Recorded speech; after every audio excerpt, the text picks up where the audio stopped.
I'm Alina, and welcome to the Pulsecast USA.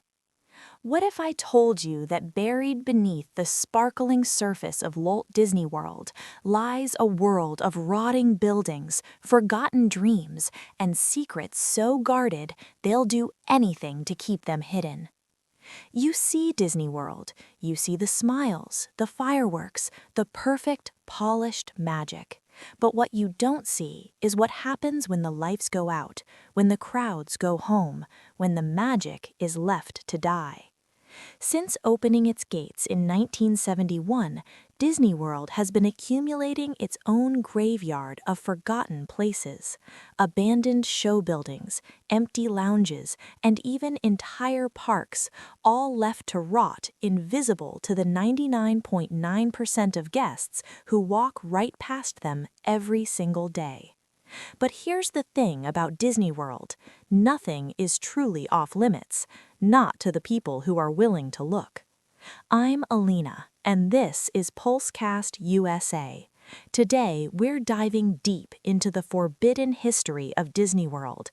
We're going to meet the real-life explorers, the modern-day adventurers who risked it all to sneak past the curtain and document the decaying magic. These aren't just ghost stories. These are true tales of trespass, discovery, and the price you pay for seeing what you weren't supposed to see. But first, a real talk moment. What you're about to hear is a story. It's for curiosity, for history, for the love of a good mystery. It is not a how-to guide. Urban exploring is trespassing. Period. If you try this, you're risking getting banned from Disney for life, which, let's be honest, for some of us might be worse than jail time, but you're risking serious injury, arrest, and who knows what else. So please, just enjoy the story from the safety of your screen. All right, with that out of the way, let's get into it. We're going back to the beginning, to a time before YouTube, before high-tech security, to a golden age when the rules were looser, and a few curious souls decided to see just how far they could push the magic before it broke. This is the secret history that Disney doesn't want you to know. You can't really point to one single day and say, that's where it started. Like most things that live in the shadows, Disney urban exploration kind of grew. It was groups of people, scattered and unconnected, all with the same dangerous curiosity. But if you had to name the pioneers, the godfathers of this whole movement, you'd have to start with two guys known only as Hoot and Chief. These weren't some professional spies or thrill seekers. Hoot and Chief were just two best friends, working as custodians at Disney World back in the late 1980s. They bonded over a shared obsession with all things Disney and a mutual interest in, let's say, unorthodox activities. Throughout the late 80s and 90s, these two were everywhere. Jungle Cruise, Pirates of the Caribbean. If it was behind a door they weren't supposed to open, they were probably there. But their magnum opus, the legend that cemented their place in this secret history, was Horizons. Oh, Horizons. If you know, you know. This Epcot masterpiece, now replaced by Mission Space, was a love letter to the future. Many diehard fans still consider it the best attraction Disney ever built. So when the rumors started swirling that Horizons was closing for good, Hoot and Chief knew they had to preserve it. They had to get inside one last time. Their method was absolutely brilliant and absolutely insane. They'd hang back in the line, waiting for the perfect moment to get a ride vehicle all to themselves. Once they rounded the first corner, out of sight of any cameras or employees, they'd simply jump out. While the ride was still moving, they'd spend hours, sometimes hours, climbing through the attraction scenes, both onstage and backstage, seeing the machinery and the magic from angles no guest was ever meant to see. Then, just before the end, they'd hop back into their vehicle and ride out like nothing ever happened. And thank God they documented it. They took photos and videos. This was the 90s, so this was no easy feat. and years later they posted it all to their blog, the Mesa Verde Times. Seriously, if you've never seen these pictures and videos, they are a treasure trove. They captured details of horizons that were simply lost to time otherwise. It's crazy to think we have this level of documentation from a covert mission in the 90s. The full story of their Horizons explorations is so good it has its own documentary, made by Matthew Serrano, which I highly recommend. Their main expeditions happened in the mid to late 90s, after Horizons reopened in 95. But that wasn't their first rodeo. They had other missions before, but video was harder to come by back then. Except for one. There is one video, and it might just be the earliest recorded evidence of Disney urban exploring ever. It's a home movie they called Hoot and Chief Scale Chinkapin Hill. In it, they broke into Splash Mountain while it was still under construction in 1992. The video is dark and grainy, but you can see them walking up the unfinished ride tracks. Hoot later posted photos online, including one of a newly installed Brer Rabbit animatronic just sitting there in the pitch black. At one point, they realized the main lift hill wasn't even installed yet, but they climbed the mountain anyway just to get a shot of Cinderella Castle in the distance. Watching these videos is genuinely thrilling. You can hear the hushed, paranoid whispers of Hoot and Chief, while in the background you can faintly hear the screams of guests on Big Thunder Mountain Railroad. There are moments where they nearly get caught, like when they accidentally left a camera out in the open as a ride vehicle full of guests passed by. It feels less like trespassing and more like a heist movie. Hoot and Chief were operating in a sweet spot. This was before social media, before 9/11 changed security forever. It was a golden age of Disney mischief, and they were the undisputed kings. They weren't doing it for views or clout. They were doing it out of a pure, almost obsessive love for these places and a desperate need to see them one last time. When Horizons finally closed for good in 1999, their adventures started to wind down, but they had lit the fuse. They had proven that behind Disney's perfect facade was a world of forgotten spaces, just waiting for someone brave enough or crazy enough to find them. And their adventures would inspire a new generation to go even deeper, not just into the attractions, but beneath the very ground of the Magic Kingdom itself. So, you've got Hoot and Chief climbing through attractions, but what if I told you there's an entire secret city right underneath your feet when you're in the Magic Kingdom? The story goes that Walt Disney hated seeing the illusion broken. He'd be walking through Disneyland and a cowboy cast member from Frontierland would stroll through Tomorrowland to get to his break. For Walt, that was a disaster. It shattered the magic. So when they built Magic Kingdom in Florida, the Imagineers came up with an incredible solution. They built the park on top of a second hidden floor, the Utilidors. The Utilidors are this massive network of underground tunnels, a whole subterranean world where the real work of the park happens. Cast members travel from land to land down there, so you never see a Tomorrowland character walking through Fantasyland. They get their costumes, they eat lunch, they take out the trash, all completely out of sight. It's an area that for decades the average guest wasn't even supposed to know existed, let alone walk through. But of course, where there's a secret, there's someone trying to uncover it. Enter Leonard Kinsey, who would later become known as the Dark Side of Disney. In the summer of 1995, Leonard and two friends went into the Magic Kingdom with a single, audacious goal: get into the Utilidors and film it. Leonard wrote about their first mission in his book of the same name, and let me tell you, it reads like a spy thriller. They managed to get an old-school ASCII map of the tunnel system from some pre-internet BBS server. To blend in, they even got haircuts to match Disney's strict look guidelines at the time, so no one would give them a second glance. They headed straight for an entrance marked on the map near Cinderella Castle. At first, they thought the map was fake. All they saw was a wall, but then they spotted it, a pair of completely bland, almost invisible double doors. That had to be it. They slipped inside, headed down a flight of stairs, and suddenly, they were in. They were standing in the legendary utilidors. What they found was fascinating. They saw the famous color-coded walkways, each color leading to a different land above. They saw the cast member cafeteria, and the weirdest part, they saw Disney characters without their heads on, just cast members in half costumes walking around, eating lunch, and nobody batted an eye. Everyone just assumed they worked there.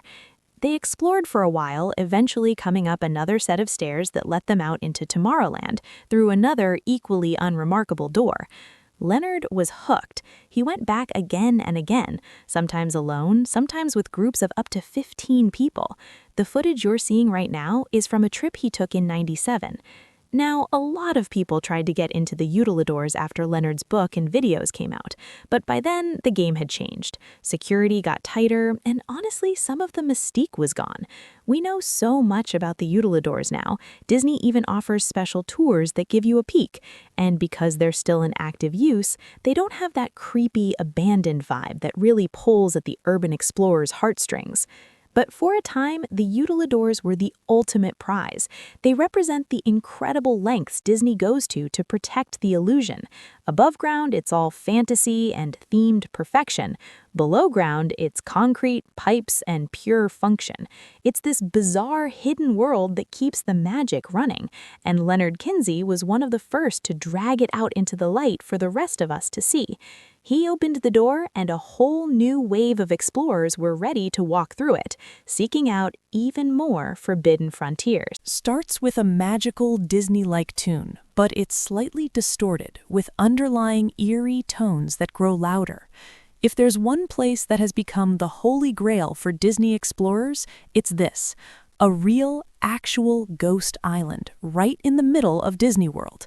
This is the story of Discovery Island, and it is, without a doubt, the most fascinating and haunting tale in all of Disney's abandoned history. Discovery Island wasn't always abandoned.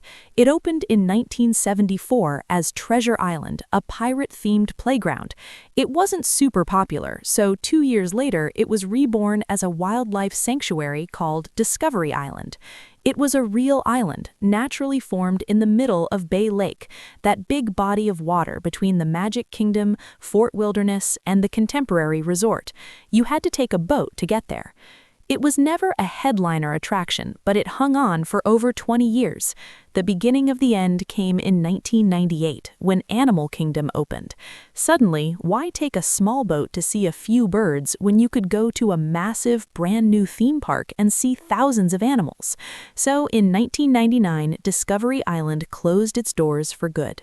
At first, Disney played it coy. They left the lights on at night, pretending something was still happening. But the rumors started to spread.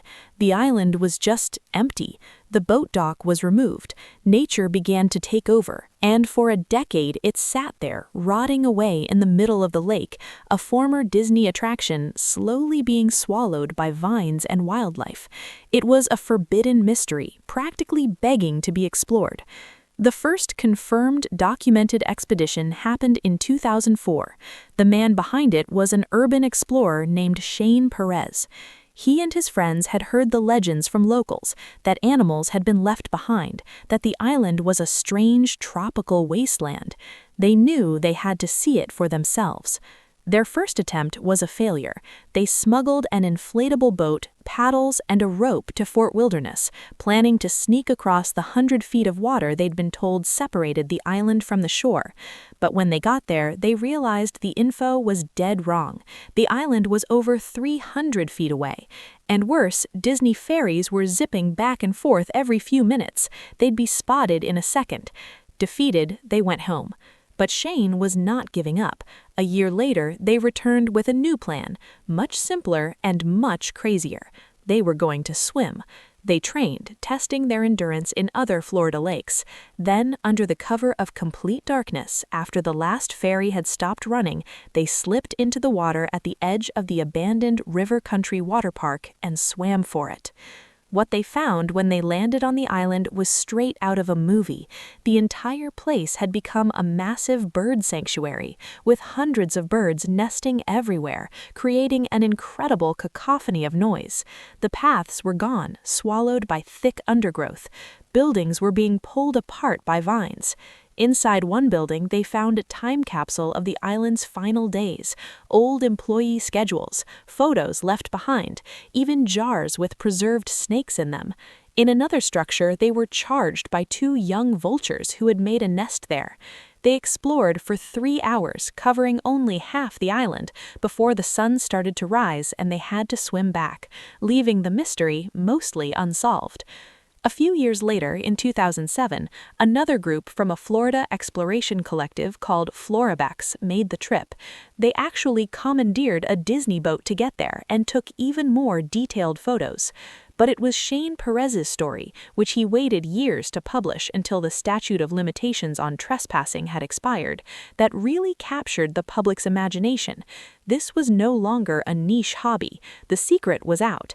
Discovery Island was a real-life lost world, and everyone wanted to see it. The island became a legend, and for a decade, no one managed to get comprehensive video footage of it until 2017, and a man named Matt Sansois. What's up, YouTube? My name is Matt Sansois. I'm here at Disney's Discovery Island. Seemingly out of nowhere, Matt uploaded a full 1-hour video of his trip to Discovery Island.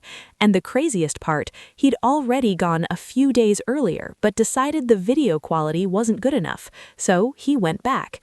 What Matt and Chris captured was incredible. They saw everything Shane and the others had, but in stunning detail. A calendar on a wall, still stuck to December 1999. A whiteboard with employee shifts written on it. They explored deeper into the island than anyone before them, finding maintenance areas, old animal enclosures, and artifacts that had been sitting there for nearly 20 years, untouched. Out of all the abandoned places in the world, Discovery Island is unique because, unlike most places that get looted and trashed, it was almost perfectly preserved, only damaged by the relentless advance of nature. It's a place where time literally stopped. Matt became obsessed. According to Reddit posts, he went back to the island at least 9 more times, even staying overnight. The ultimate forbidden frontier had, for him, become a regular destination, and his videos lit a fire under the Disney exploration community. If one person could do this, what else was possible? The floodgates were about to open wide. Starts with a magical Disney-like tune, but it's slightly distorted, with underlying eerie tones that grow louder. The Discovery Island stories were like throwing a match on a gasoline-soaked internet. Suddenly, everyone wanted to be a Disney urban explorer, and this time, they had a platform to share their adventures with the world: YouTube. The early 2010s became the Wild West of Disney exploration. YouTubers started popping up everywhere, each trying to one-up the last. One of the first to really make a name for himself was a guy named Adam the Woo. In 2011, he posted a video that became a classic, a tour of the abandoned upstairs Imageworks in Epcot. See, before the Imagination ride was ruined by its endless refurbishments, the exit area wasn't where it is now. It was upstairs in a huge, amazing space called Imageworks. It had this iconic rainbow tunnel, interactive exhibits. It was a sensory wonderland. When they changed the ride, they just locked the upstairs door and left everything inside. For years, it was a time capsule. Getting in was relatively easy. You just had to slip past a rope when no one was looking. Adam the Woo's video showed this forgotten world to thousands of people for the first time, and it kicked off his career as a sort of Disney explorer. He went everywhere: closed VIP lounges, backstage areas, you name it. He even got banned for a while in 2013 for his exploits. After Imageworks came the VIP lounges. Tucked away in the Epcot pavilions, these were private spaces for corporate sponsors like GE and GM. Some were still in use, others were just empty, frozen in time. Then came the Wonders of Life Pavilion, this whole huge dome, which once housed the popular Body Wars and Cranium Command attractions, had been sitting mostly empty for years. Explorers found a strange mix of abandoned technology and temporary festival props, a surreal combination. And then, of course, there was River Country, Disney's first water park, closed since 2001. It had been explored before, but now, for the first time, we got full, long-form video tours. We saw the decaying slides, the empty pools, the signs still standing, all while the music from the nearby Fort Wilderness campground played faintly in the air. Even after all these years, I still think River Country is one of the creepiest, coolest abandoned places on Earth. This was the YouTube boom. It was a perfect storm. Abandoned kid stuff, creepy locations, secrets and mysteries. It hooked a whole new generation of Disney fans on the park's hidden history. Honestly, some of the biggest Disney YouTubers today owe their initial success to this urban exploration craze of the 2010s. But by the mid-2010s, the easy stuff was picked clean. Imageworks was eventually turned into a rest area. Wonders of Life was used for festivals. Everyone and their brother had a video of River Country. The community was hungry for something new, something bigger. And that's when Matt Sanzwa, fresh off his Discovery Island triumph, decided to push the boundaries to their absolute limit.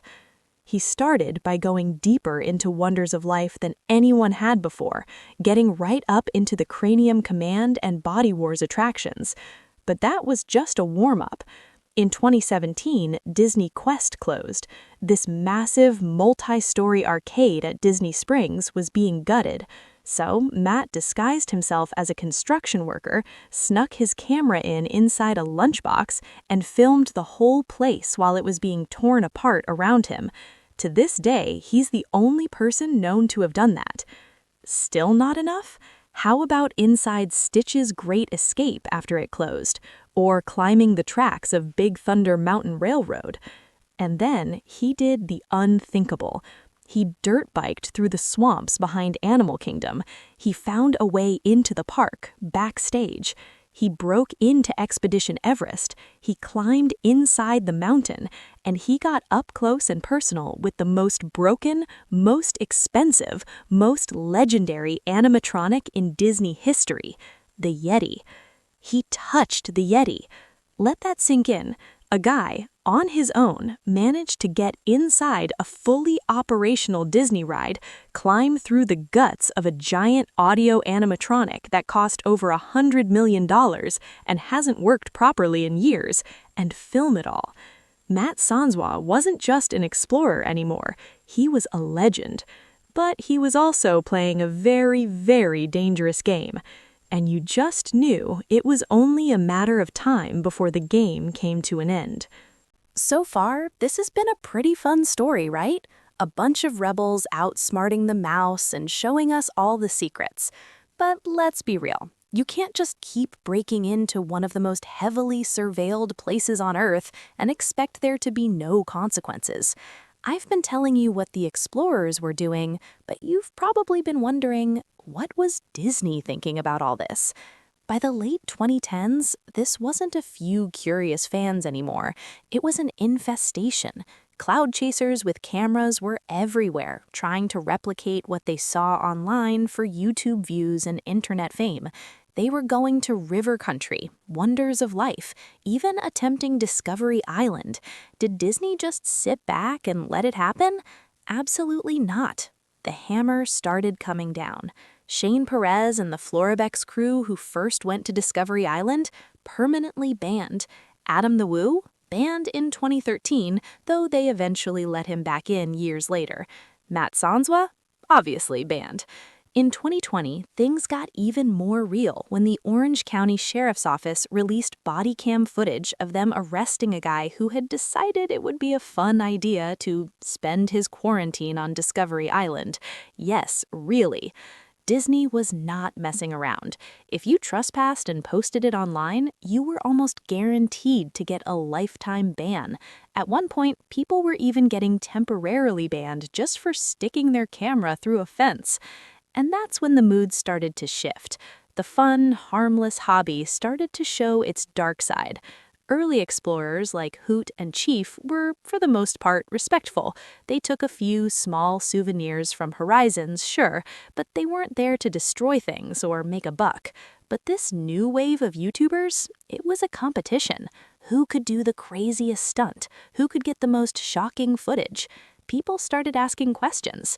Is this right? What if they damage these historical places? What if they get hurt and Disney has to rescue them?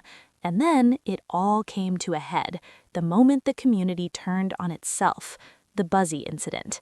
In late 2018, an explorer who went by the name Twister online was arrested, and the charges were shocking. He wasn't just accused of trespassing, he was connected to the theft of items from the Haunted Mansion and from the Cranium Command attraction.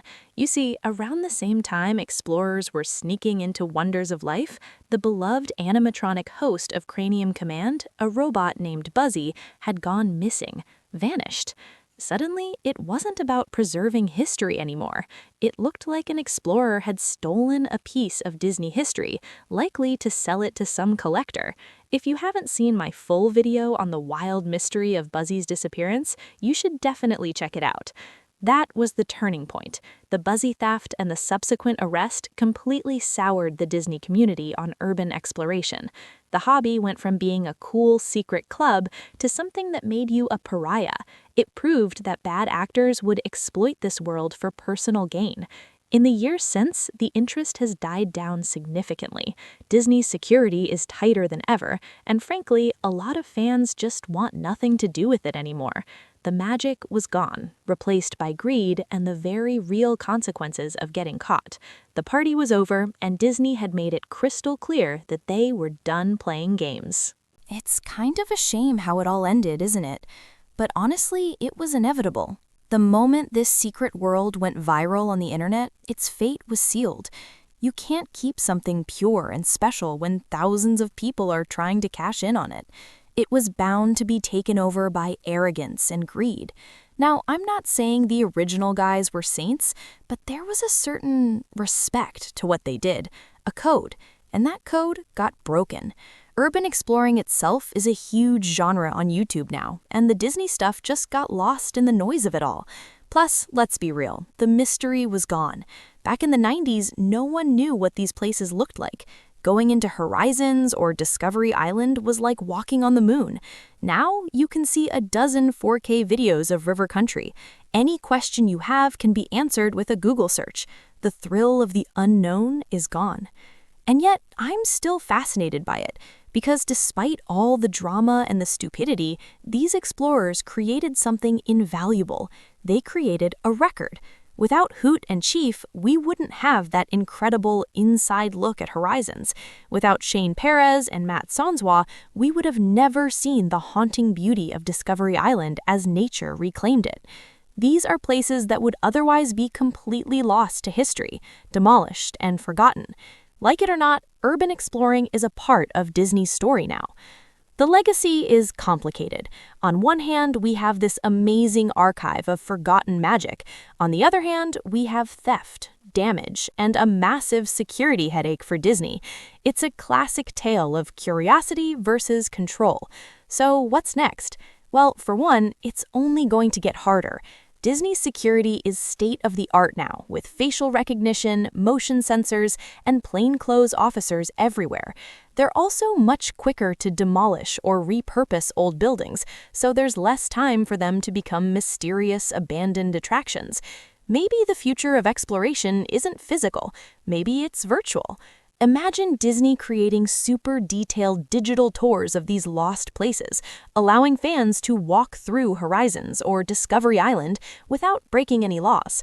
Or maybe, just maybe, Disney itself will find a way to safely, officially let people see some of these spaces. But the real reason this story is so captivating is what it says about us. Why are we so drawn to decay, to abandoned places? I think it's because they tell a different story. They're not the perfectly polished, happy ending Disney narrative. They're a reminder that nothing lasts forever, that even the most magical places on Earth have an ending. And in that slow, quiet decay, there's a strange, melancholic beauty all its own. The story of Disney urban exploring was a wild ride. It was a secret history that ran parallel to the official one, full of incredible characters and unbelievable adventures. It showed us what happens when the lights go out and the magic is left to fend for itself. Thanks for coming along on this deep dive into the forbidden side of Disney. It's a part of the history that you won't find in any official tour or book. I hope it's given you a new perspective on the parks and the powerful, strange connection we feel to them, even when they're broken and forgotten. If you found this journey into the shadows interesting, consider subscribing to Pulsecast USA for more stories from the edges of history. And as always, stay curious but stay safe. I'll see you next time.